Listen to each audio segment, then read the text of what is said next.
Genesis 34 from the Net Bible. Dinah and the Shechemites. Now Dinah, Leah's daughter, whom she bore to Jacob, went to meet the young women of the land. When Shechem, son of Hamor the Hivite, who ruled that area, saw her, he grabbed her, forced himself on her, and sexually assaulted her. Then he became very attached to Dinah, Jacob's daughter. He fell in love with the young woman and spoke romantically to her. Shechem said to his father Hamor, "Acquire this young girl as my wife." When Jacob heard that Shechem had violated his daughter Dinah, his sons were with the livestock in the field. So Jacob remained silent until they came in. Then Shechem's father Hamor went to speak with Jacob about Dinah. Now Jacob's sons had come in from the field when they heard the news.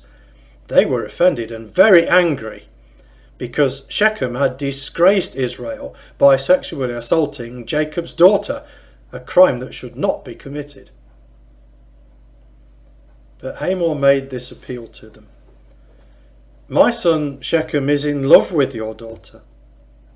Please give her to him as his wife, intermarry with us. Let us marry your daughters and take our daughters as wives for yourselves. You may live among us, and the land will be open to you. Live in it, travel freely in it, and acquire property in it."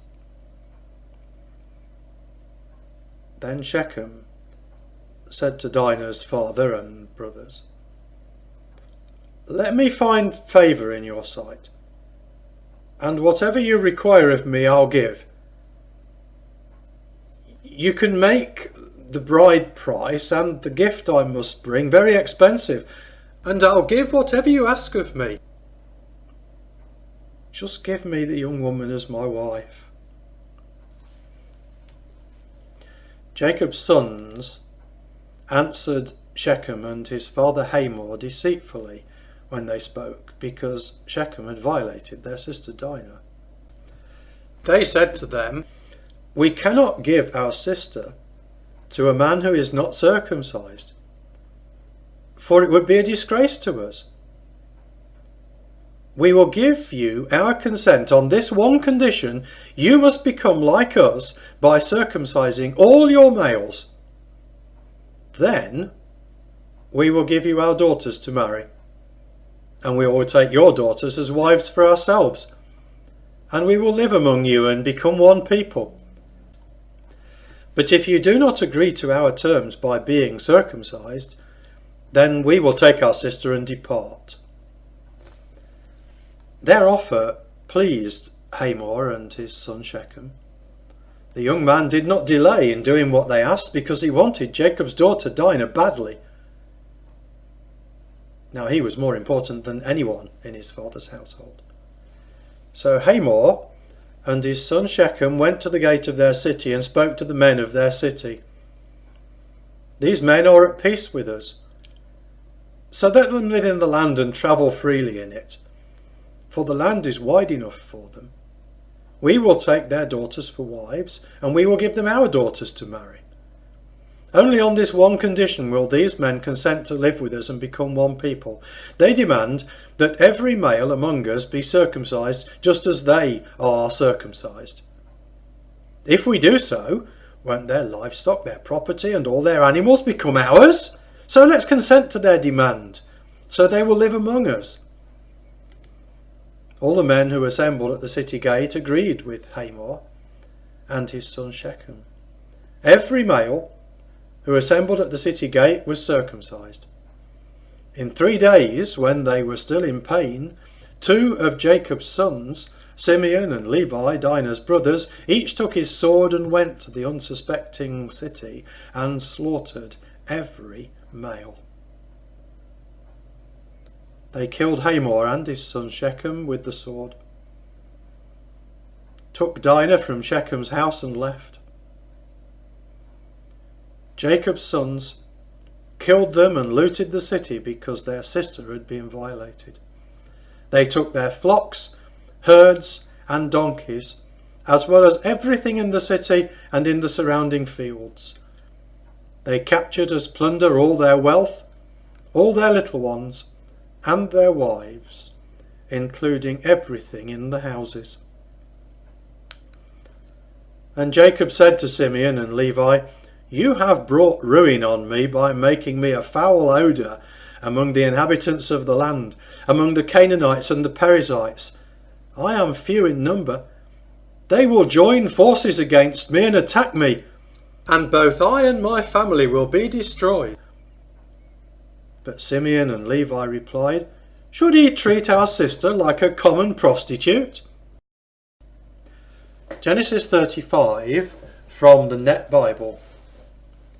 The return to Bethel. Then God said to Jacob, "Go up at once to Bethel and live there. Make an altar there to God, who appeared to you when you fled from your brother Esau." So Jacob told his household and all who were with him, "Get rid of the foreign gods you have among you. Purify yourselves and change your clothes. Let us go up at once to Bethel. Then I will make an altar there to God, who responded to me in my time of distress and has been with me wherever I went." So they gave Jacob all the foreign gods that were in their possession and the rings that were in their ears. Jacob buried them under the oak near Shechem, and they started on their journey. The surrounding cities were afraid of God, and they did not pursue the sons of Jacob. Jacob and all those who were with him arrived at Luz, that is Bethel, in the land of Canaan. He built an altar there and named the place El Bethel, because there God had revealed himself to him when he was fleeing from his brother. Deborah, Rebekah's nurse, died and was buried under the oak below Bethel. Thus it was named Oak of Weeping. God appeared to Jacob again after he returned from Paddan Aram and blessed him. God said to him, "Your name is Jacob, but your name will no longer be called Jacob. Israel will be your name." So God named him Israel. Then God said to him, "I am the sovereign God. Be fruitful and multiply. A nation, even a company of nations, will descend from you. Kings will be among your descendants. The land I gave to Abraham and Isaac I will give to you. To your descendants I will also give this land." Then God went up from the place where he spoke with him. So Jacob set up a sacred stone pillar in the place where God spoke with him. He poured out a drink offering on it, and then he poured oil on it. Jacob named the place where God spoke with him Bethel. They travelled on from Bethel, and when Ephrath was still some distance away, Rachel went into labour, and her labour was hard. When her labour was at its hardest, the midwife said to her, "Don't be afraid, for you're having another son." With her dying breath, she named him Ben-Oni, but his father called him Benjamin instead. So Rachel died and was buried on the way to Ephrath, that is Bethlehem. Jacob set up a marker over her grave. It is the marker of Rachel's grave to this day. Then Israel travelled on and pitched his tent beyond Migdal Eder. While Israel was living in that land, Reuben had sexual relations with Bilhah, his father's concubine, and Israel heard about it. Jacob had 12 sons. The sons of Leah were Reuben, Jacob's firstborn, as well as Simeon, Levi, Judah, Issachar, and Zebulun. The sons of Rachel were Joseph and Benjamin. The sons of Bilhah, Rachel's servant, were Dan and Naphtali. The sons of Zilpah, Leah's servant, were Gad and Asher. These were the sons of Jacob, who were born to him in Paddan Aram. So Jacob came back to his father Isaac in Mamre, to Kiriath Arba, that is Hebron, where Abraham and Isaac had stayed. Isaac lived to be 180 years old. Then Isaac breathed his last and joined his ancestors. He died an old man who had lived a full life. His sons Esau and Jacob buried him.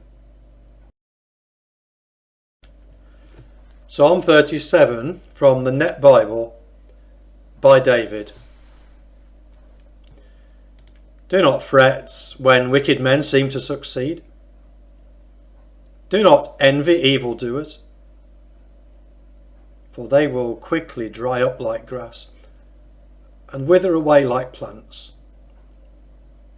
Trust in the Lord and do what is right.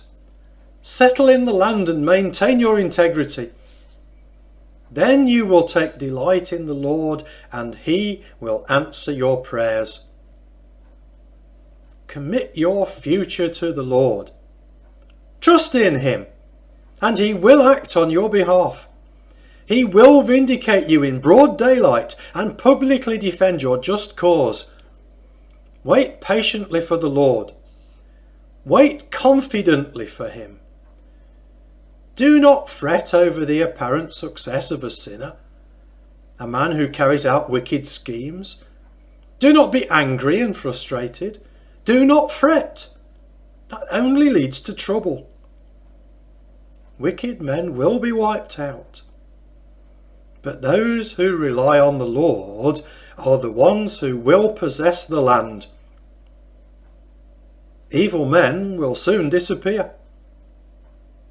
You will stare at the spot where they once were, but they will be gone. But the oppressed will possess the land and enjoy great prosperity. Evil men plot against the godly and viciously attack them. The Lord laughs in disgust at them, for he knows that their day is coming. Evil men draw their swords and prepare their bows to bring down the oppressed and needy and to slaughter those who are godly. Their swords will pierce their own hearts, and their bows will be broken. The little bit that a godly man owns is better than the wealth of many evil men, for evil men will lose their power, but the Lord sustains the godly. The Lord watches over the innocent day by day, and they possess a permanent inheritance. They will not be ashamed when hard times come. When famine comes, they will have enough to eat. But evil men will die. The Lord's enemies will be incinerated. They will go up in smoke. Evil men borrow but do not repay their debt, but the godly show compassion and are generous. Surely those favoured by the Lord will possess the land, but those rejected by him will be wiped out.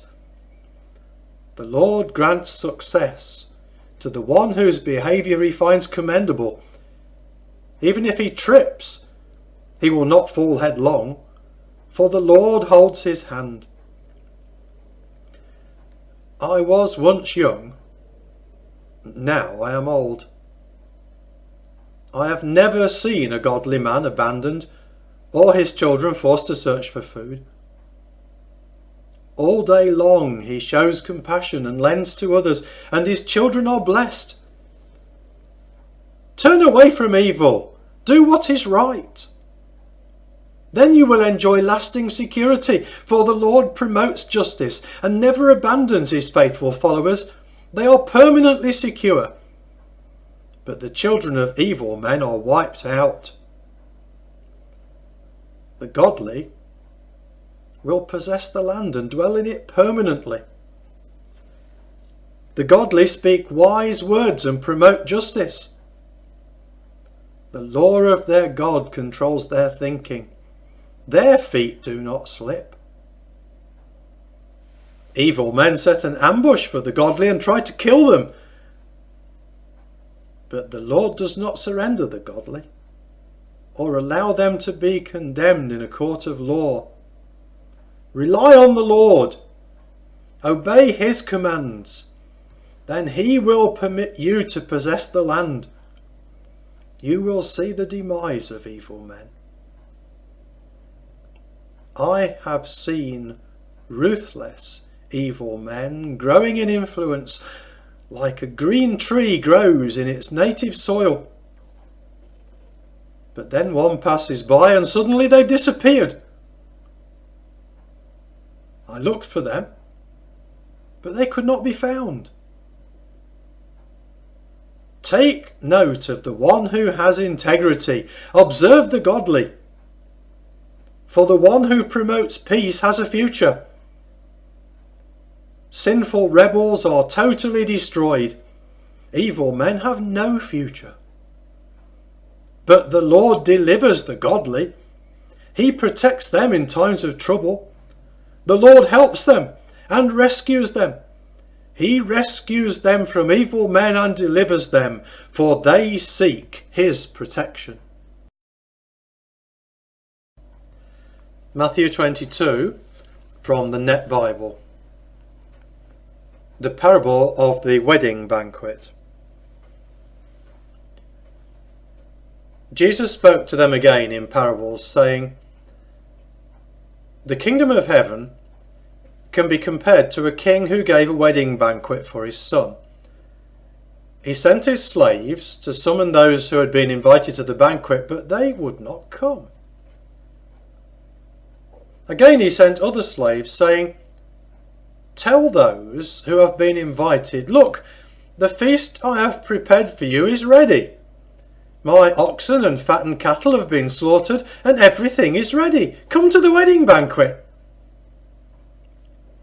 But they were indifferent and went away, one to his farm, another to his business.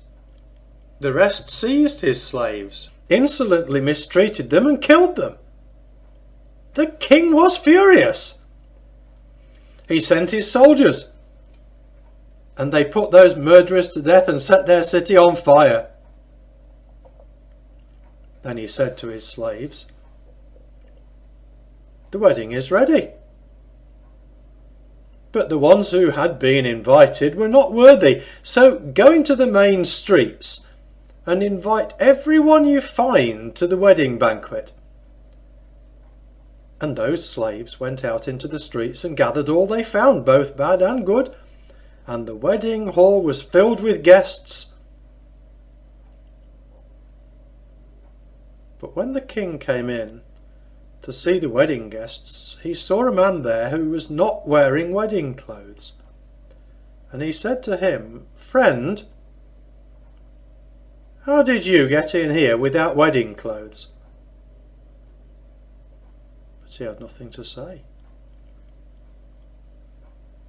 Then the king said to his attendants, "Tie him up, hand and foot, and throw him into the outer darkness, where there will be weeping and gnashing of teeth.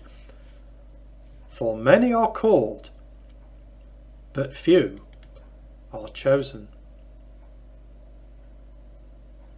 Paying taxes to Caesar. Then the Pharisees went out and planned together to entrap him with his own words. They sent to him their disciples along with the Herodians, saying, "Teacher, we know that you are truthful and teach the way of God in accordance with the truth. You do not court anyone's favour because you show no partiality. Tell us then, what do you think? Is it right to pay taxes to Caesar or not?" But Jesus realised their evil intentions and said, "Hypocrites, why are you testing me? Show me the coin used for the tax." So they brought him a denarius. Jesus said to them, "Whose image is this? And whose inscription?" They replied, "Caesar's." He said to them, "Then give to Caesar the things that are Caesar's, and to God the things that are God's." Now when they heard this, they were stunned, and they left him and went away. Marriage and the resurrection. The same day, Sadducees, who say there is no resurrection, came to him and asked him, "Teacher, Moses said, if a man dies without having children, his brother must marry the widow and father children for his brother. Now there were 7 brothers among us. The first one married and died, and since he had no children, he left his wife to his brother. The second did the same, and the third, down to the 7th. Last of all, the woman died. In the resurrection, therefore, whose wife of the 7 will she be? For they all had married her." Jesus answered them, "You are deceived because you don't know the Scriptures or the power of God. For in the resurrection they neither marry nor are given in marriage, but are like angels in heaven. Now, as for the resurrection of the dead, have you not read what was spoken to you by God? I am the God of Abraham, the God of Isaac, and the God of Jacob. He is not the God of the dead, but of the living." When the crowds heard this, they were amazed at his teaching. The greatest commandment. Now when the Pharisees heard that he had silenced the Sadducees, they assembled together. And one of them, an expert in religious law, asked him a question to test him. "Teacher, which commandment in the law is the greatest?"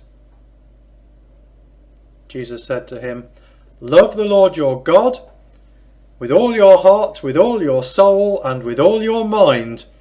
This is the first and greatest commandment.